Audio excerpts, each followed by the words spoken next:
Seven Habits of Highly Effective People. Powerful Lessons in Personal Change. Stephen R Covey. ఈ book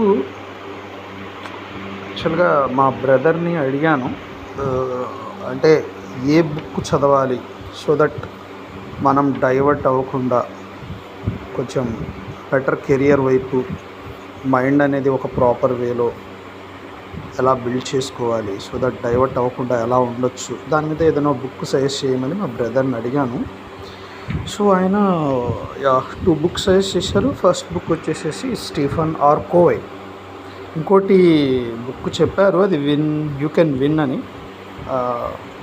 but first ఈ book కొంచెం డిఫరెంట్గా అనిపించింది. Personal change అంట, in personal change, powerful lessons in personal change. కనబడిందా? Yeah. ఎందుకంటే ఈ generations అంటే 2000 జనరేషన్ స్టూడెంట్స్, అంటే లైక్ ఇప్పుడు 24 కాబట్టి, సో అందరికీ 20 to 30 years ఏజ్ గ్రూప్ పీపుల్కి, వర్స్ట్ కేసులో 18.